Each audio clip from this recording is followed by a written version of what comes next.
Hello, welcome to CATEX TV. This is a broadcast from Princeton, New Jersey. Today is Friday, July 8th, 2011.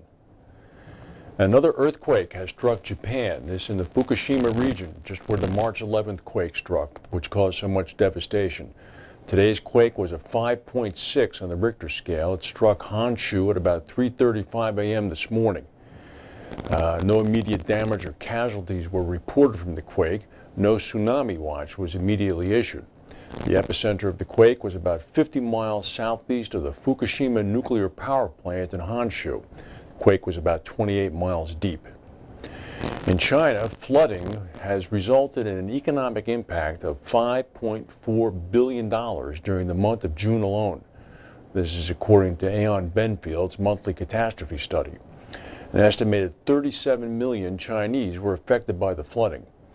China's Ministry of Civil Affairs said about 1 million hectares of farmland have already been submerged, 500,000 homes have been damaged. Aon Benfield also said that 3 separate tropical storms, Sarika, Haima, and Miri, crossed the western Pacific Ocean basin during the month of June and caused $350 million in damages across parts of China, the Philippines, Korea, and Vietnam. That's in addition to the $5 billion in damages done in China. Sompo Japan Insurance has bought a 15% stake in United Insurance Brokers for £3.5 million. That would value UIB holdings at about £23 million. The sale apparently went through in February of this year, was just announced now.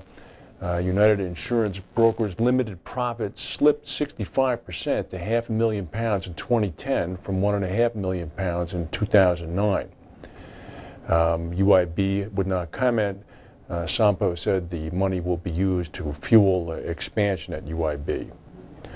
And something unusual is going on in Turkmenistan, the largest natural gas exporter in the world. Shrapnel is littering the streets of the town of Abadan. The air is filled with acrid smoke. Apparently what's happened is that a fireworks factory in the town of Abadan blew up yesterday, killing about 100 people. The foreign ministry of the reclusive former Soviet Republic said that hot weather had detonated fireworks at a storage facility in the town, but that there were no casualties. Reports are indicating that there may be 100 dead. A Reuters correspondent said that roads in Abadan, which is about 20 miles away from where the explosion was, were strewn with metal shards and that the air was thick with acrid smoke at dawn. Some reports are saying that water, gas, and electricity supplies are cut off in the capital and that the army is battling fires and evacuating civilians, and that a local stadium has been turned into an evacuation point. Exploded shells apparently include those from heavy multiple rocket launch systems. I don't know what the story is over there, but the country has the 4th largest natural gas reserves in the world. So we're still trying to get some clarification. Former Manulife P&C chief Andreas Kuse says that he's confident that his $300 million retro startup, Alicio Re, will be writing business for January 2012. This has been a little bit of a launch delay. Kuse has blamed legal issues for the holdup as potential investors continue to discuss details of the collateralized reinsurer. This is all happening as retro rates have increased in response to the cat losses of 2010-11. Kuse said that this is not a sidecar that will close in 2 years. We plan to be a long-term player in the market. Alicio Re is not the only startup to face problems this year. In 2010, it was reported that the $500 million Flex Re startup with John Loomis and Jim Stannard was unlikely to be writing 2011 wind business as they had hoped.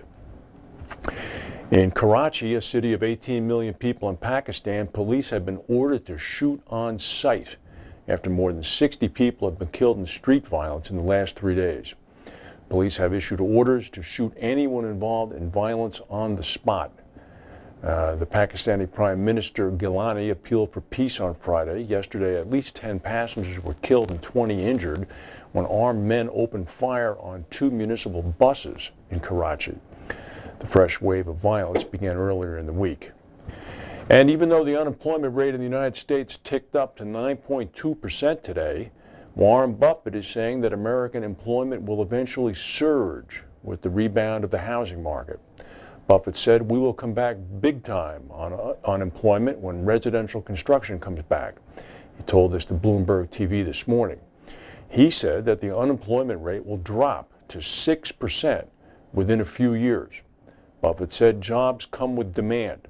We're seeing demand in a lot of places, but we're not yet seeing it in the construction field.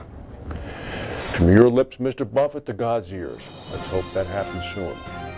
Have a very pleasant weekend. If we have any breaking news, we'll come back and tell you. If not, thank you for watching, and we'll see you on Monday.